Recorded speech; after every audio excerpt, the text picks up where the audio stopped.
ngayon pa lang, my friends and friendship, ay nire-ready ko ng sarili ko. Kung ganito pa lang may problema, no? My friends and friendship, lalo na ang pamilya mo ang problema mo, may sakit ay hindi ka makakakain. Pero pinipilit ko ang sarili kong kumain. So far, ang health pa rin niya is pag ganun at patas ang kanyang sitwasyon. Pag may medyo nag-o-okay na doon sa kabila, doon naman sa kabila. As of now, ay tinitingnan ko mo ang sitwasyon at pinagdadasal ko na bigyan pa ng kaunting buhay si Papa Dudes. Malulungkot ako. Hanggang kailan ang lungkot kong mararamdaman? Yan ang iniisip ko.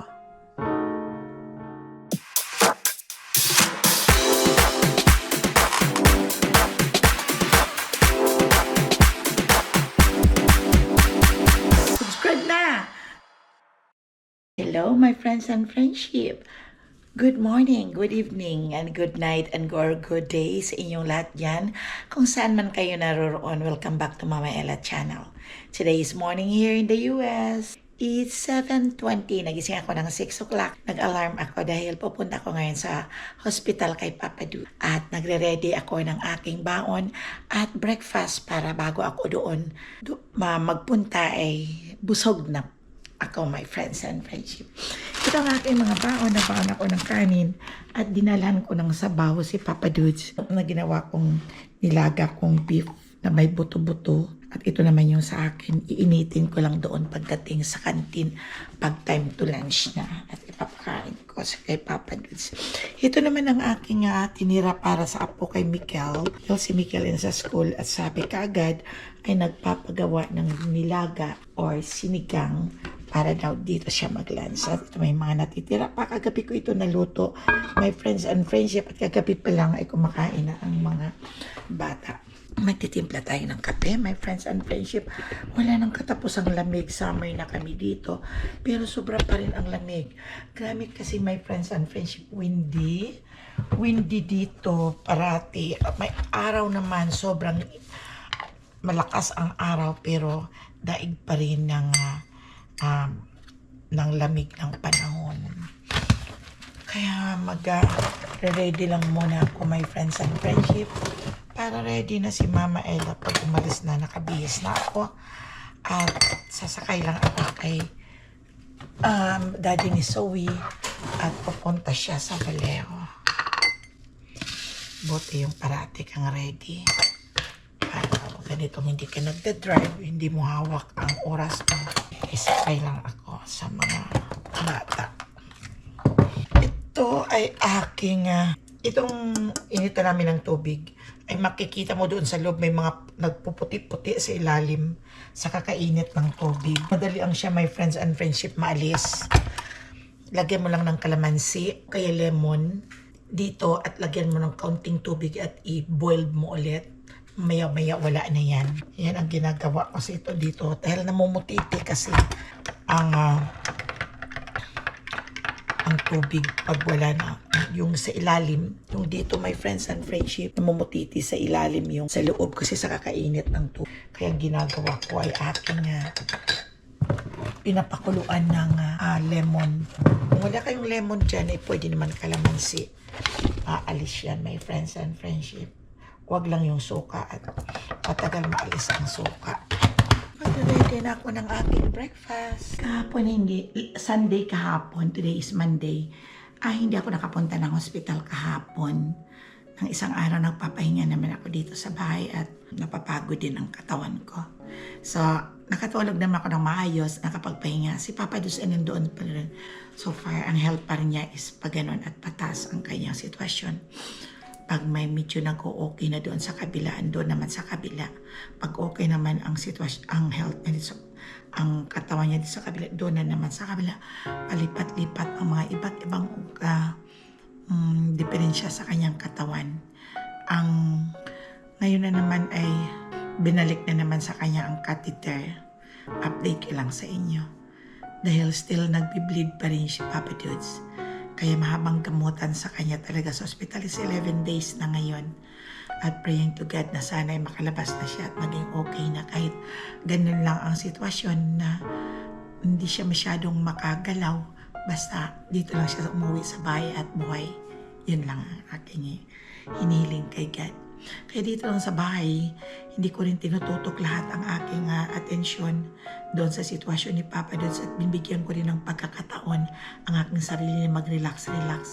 Yun bang pang-release ng stress dito sa bahay, nanonood ng TV, na not all the time ay doon ka lang sa hospital at nag-iisip ka kung anong gagawin, na stress ka sa nakikita mo sa mga ginagawa ng mga nurses, doctor. Kaya pag dito ka sa bahay ay medyo ang sarap ng pakiramdam.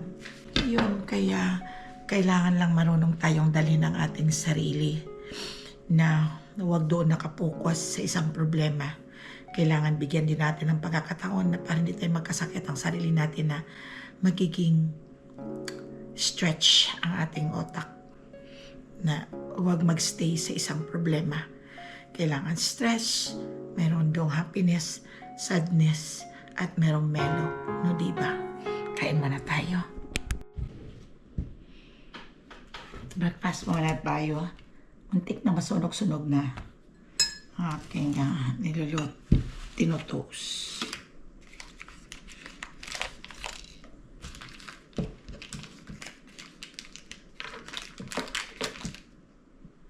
Batay lang naman ang katapat nitong tinapay na ito. Pag hindi ko ito kinakain, binili ito ni Chanel. Hindi naman niya kinakain. Masisira lang doon sa rep.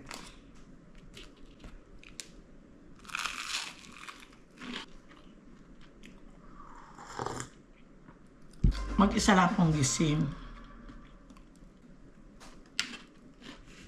Naubos ko yung dalawang bread. Ewan ko ano na naman ngayon.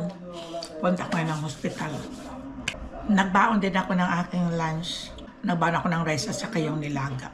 Kaya ilang linggo nang hindi na ako nakapagluto kasi ng mga nilaga. Wala hindi ako nakatikim ng sabaw at gulay. Kung ano lang ang luto dito sa bayo lang kinakain ko. Kung anong mga natitirang naiuwi ng mga bata galing sa mga restaurant, nilagay na sa ref. Kaya iniinit lang yun ang kinakain ko. Wala namang gana akong kumain na magluluto pa ako. Wala namang kakain. Si JR papasok naman sa trabaho. Sila ako lang mag-isa dito. At sa dalawa kami ni Zoe. Kaya hindi ako nagluluto. Ngayon ako nagluto dahil nag-request kasi yung panganay na apo ko na anak ni, hindi panganay na apo ko, panganay na anak ni Chanel na apo ko, nag-request ng sinigang. Ang ginawa ko na mayroon ako mga buto-buto na maraming namang mga laman ng beef. At hinaluan ko lang ng medyo taba ng belly ng pork. At ginawa ko kagabing nilaga ko na kagad para lumambot. At tinimplahan ko na kagabi, naluto din, kumain din na yung mga bata. Nilagyan ko ng parang sinigang na beef. Halo-halo na beef at saka pork. Ayun. Nakapagluto din ako, sabi ko maaga pa ngayong aalis. Hindi pa sila gising. Kagigisingin ko na siguro si Zoe neto.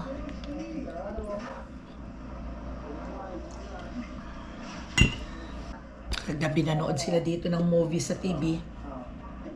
Kaya ang gulo-gulo ng aming sala. Mainit ngayon pero minsan nagiging 100 degrees. Pero dito sa amin ang lakas-lakas ng hangin. Off ngayon si JR. Kaya kahit magabi na ako mamaya umuwi, may nagpapalabas dito ng mga aso. Kung ganito palang may problema, no, my friends and friendship, lalo na ang pamilya mo ang problema mo, may sakit ay hindi ka makakakain. Pero pinipilit ko ang sarili kong kumain. Dahil ayaw ko rin magkasakit.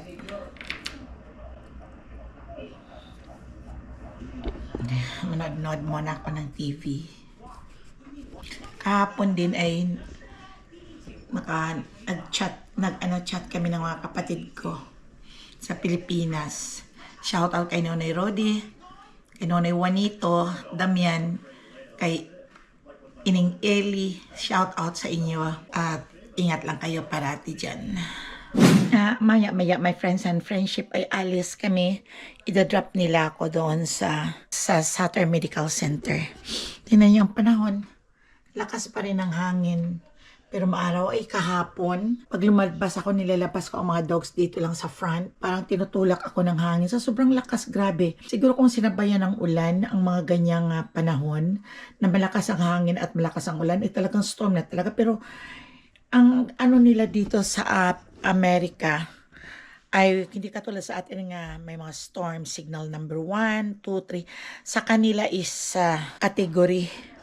Yung halimbawa yung ano nila yung hindi hurricane, yung parang ganon. Yun ang mga ano na hurricane. Tapos yung may tawag pa sila dito. Yung malakas. Pero sandali lang siya sa ibang lugar. Dito mismo, dito sa California, parang, dito sa lugar namin, parang ulan at hangin lang. Earthquake dito ang nakakatakot. Dahil one time na-notice ko dito noon, na-experience pala, hindi na-notice. Kung na-experience ko yung nag-earthquake na parang binanggaan lang ang garage namin ng malaking truck. Bug, ganun lang. Pag yung sasakyan, yung bahay parang pag bug, ganun ay parang bumabalik. Ganito nakakatakot lang ang earthquake. Dahil malakas talaga. Pero sa mga ibang lugar, sa ibang state, malakas din ang hurricane nila doon. Sa Florida. Pero kami naman dito ay sa awa ng Diyos ay yung bang hangin lang at saka ulan. Kahit malakas, pag sa loob ka ng bahay, hindi mo maramdaman. Ito empty ang room namin. Wala akong kasama. Nalulungkot ako minsan. Nalulungkot din ako, my friends and friendship. Siyempre, wala si Papa Dudes. Nasasanay ako na nandyan siya sa kabilang kama. Minsan paggising ko, kala ko dyan siya, wala pala. Pero sa ngayon pa lang, my friends and friendship, ay nire-ready ko ng sarili ko. Kung ano man ang mangyari, ay nire-ready ko ng sarili ko na yung hindi ako biglang in that time pa lang ako magre-ready ng sarili ko na hindi ko na yun malalaman kung ano aking gagawin. As of now ay tinitingnan ko ang sitwasyon at pinagdadasal ko na bigyan pa ng kaunting buhay si Papa Dudes. Yun lang naman parati ang ating hiniling kay God na kung maaari bigyan pa. Pero wala na tayong magagawa pag sinabi ni God na you are expired na, you need to go. Hindi naman tayo pwedeng lumaban sa ganon dahil tatanggapin na lang natin ang buong puso kahit masakit sa loob. Kaya, iniisip ko rin, ngayon pa lang, kaya ko kaya pag wala ang asawa ko? Tinatanong ko sarili ko. Sinasagot ko rin, kaya ko. Sabi ko, malulungkot ako. Hanggang kailan ang lungkot kong mararamdaman? Yan ang iniisip ko. Pero ang sagot ko rin sa sarili ko, iniisip ko rin, may mga apo at itingnan ko, pero iba siyempre ang asawa. Yung hindi ko lang ngayon ako nagiging masyadong emotional dahil dinadala ko ang sarili ko na magiging active ang mind ko, pati ang katawan ko, at gusto kong maging maayos ang aking sarili dahil ito ako, kailangan ko pa ang good health. Kaya nilalabanan ko at lumalaban talaga ako sa buhay. Sipin mo, 50 years kami ni Papa Dudes na nagsasama. Kaya sabi ko nga, through the years, nagdaan pa kami ng 50th wedding anniversary na hopefully na magkakaroon pa ng 51 wedding anniversary. Na hopefully na mararating pa niya ang 78th birthday sa November. Yun nga. Masaklap lang, no? Kaya lahat tayo, alagaan lang natin ang sarili natin. Hindi natin sigurado ang ating buhay. Life is too short, so enjoy nilang natin kung anong meron. Huwag natin problemahin. Ang lahat ng bagay ay may solution at may katapusan. Kaya, enjoy natin. Huwag tayong upo lang at magtutunganga. Huwag tayong tulog ng tulog at nagaantay ng may darating na grasya. Dahil mahirap na i-enjoy nilang ang buhay. Dahil pag namatay tayo ay we're permanently sleeping. Dahil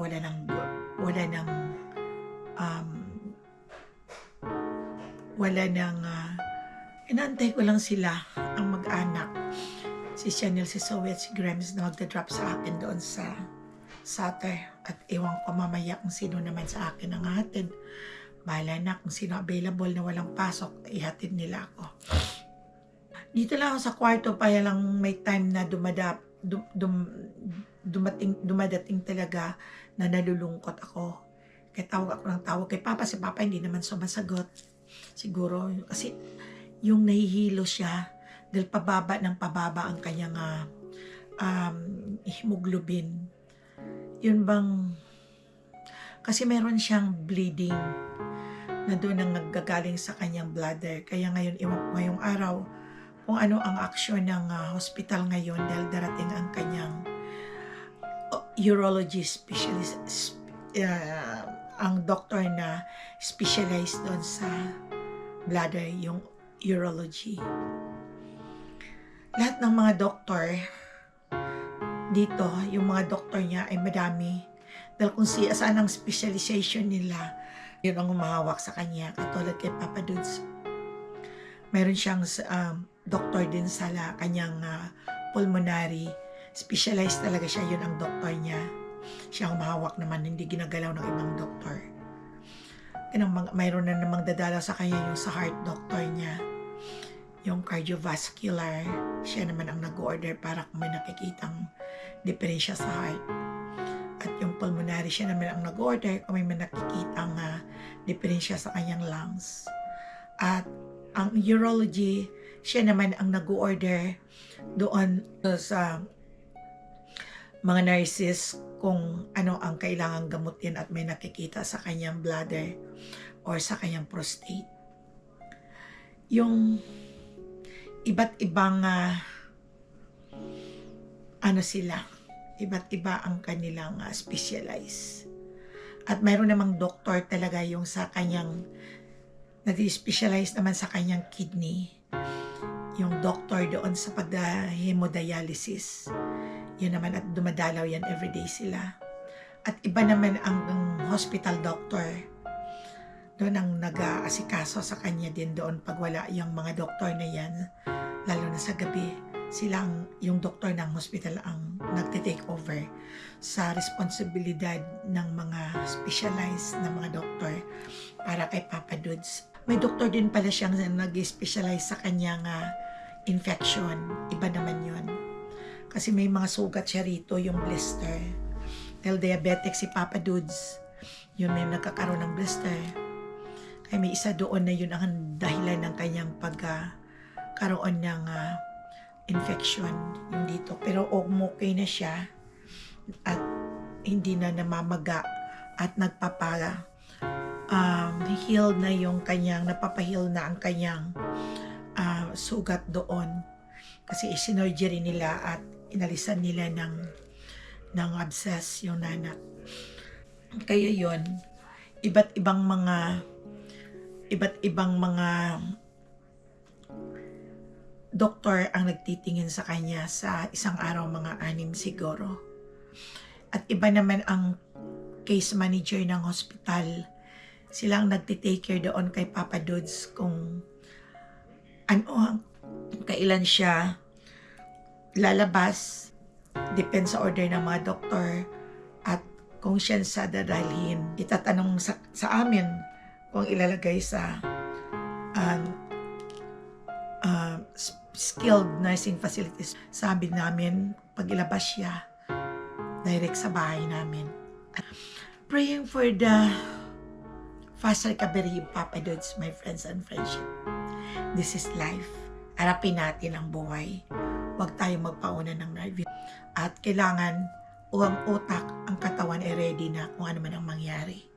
Yung huwag kang di-denied sa sarili mo na you don't know. Ayaw mong pag-usapan kung ano ang mga sakit. So, let's face the truth. Yun ang tama, my friends and friendship, para maging ready tayo. Nag-vacuum muna ako ng kwarto at ng buong bahay.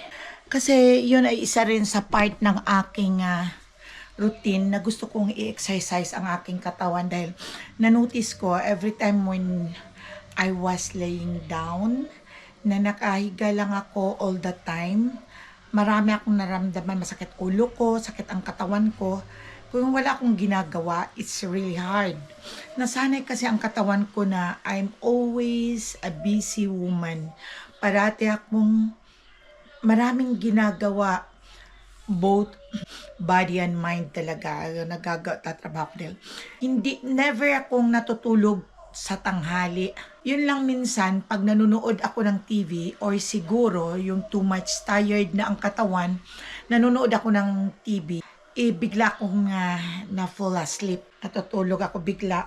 Tapos after all, nagigising din ako bigla. Pero ayaw kong pabayaan ang sarili kong natutulog the whole day or half day. Dahil ibang pakiramdam ko. Mas better para sa akin yung parati akong gumagalaw. Kaya hindi ako talaga nagtitigil na magtrabaho dito sa bahay. Minsan nung dito si Papa Dudes, nung wala pa siya sa hospital, sabi niya, umupo ka naman nga. Nahihilo na ako sa'yo. Because yun talaga ang gusto ko. Yung parating busy body talaga ako. Dahil ibang pakiramdam ko pag nakahiga lang, pag masakit ang mga likod ko. Kung na too much sleep ako, sakit ang mga likod ko. Kaya nag-iisip ako niyan kung anong gagawin. Yung mata ko malikot, kung mabano ang mga madudumi. Right away, babakyum kagad, naglilinis. May isa pa pala kung hindi ko nalinisan yung mga alikabok doon sa kabila. Gaantay ako sa kanila. Anong oras kami aalis. Welcome back to my channel, my friends and friendship. Kararating ko lang galing ng hospital at nandoon ako kay Papa Dudes at sobra na ang mga pain naramdaman ni Papa Dudes, my friends and friendship. At bukas ay may procedure siya dahil may pain sa at nagkaroon ng bleeding ang kanyang bladder. At medyo may nakita doon na mga maliliit na mga kaya i-examine pa yun bukas ang bladder, surgery at aalisin yung mga nakikitang mga parang mga buo-buo. Hindi alam ko namin kung dugo yun kasi kinakatheter siya at may dugo na lumalabas, kaya aalisin mo ng doktor muna yung kung ano yun, kung halimbawa may mass or kung ano, basta bukas ng hapon ang kanyang schedule. Kaya ang tagal ko doon ay halos ayaw na naman niya akong bitawan doon at gusto lang niya ay doon lang ako. Kaya sabi ko sa kanya, uuwi ako dahil kailangan ko rin magpahinga. Kaya pumayag naman siya. At nung umuwi ako dito ay nandoon naman yung panganay na anak na si Cheryl at ang asawang si Alan. Kaya doon sila muna.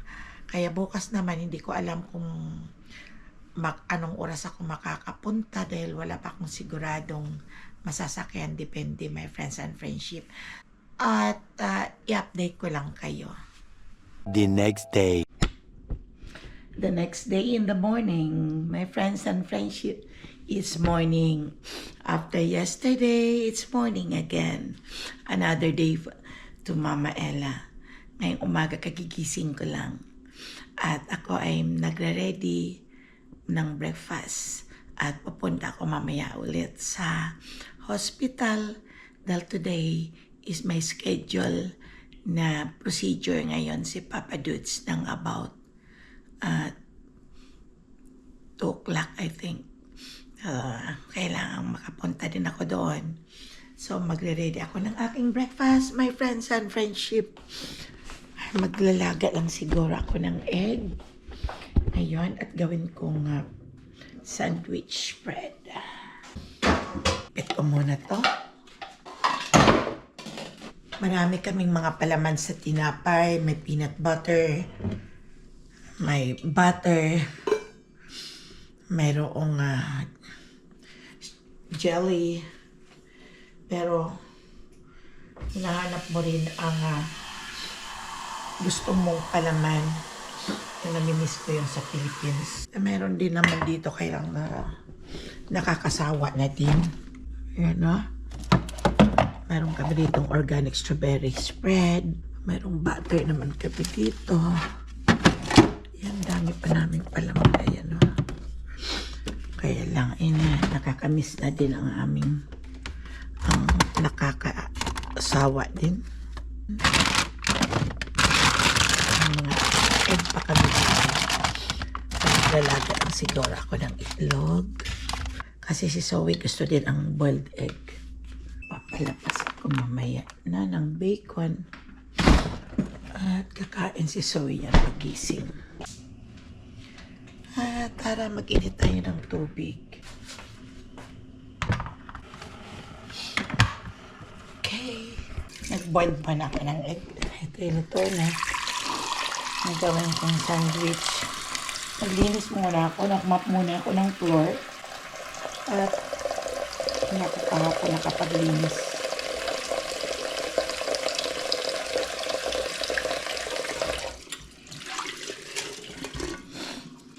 Babalatan ko muna itong egg. Luto si Zoe ng bacon.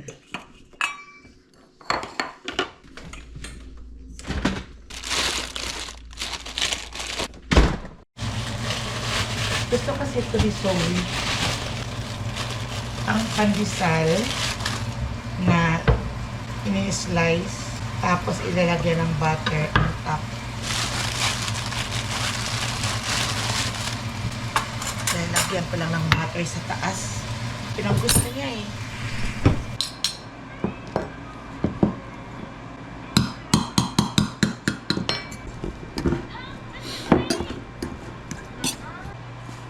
See, your daddy don't want it. No, we're going tomorrow though. Yeah. So your friends and friendship that you're eating? Be. So your friends and friendship that you're eating? Oh, I know. I'm eating pandesal with sugar, butter, some bacon, and boiled egg.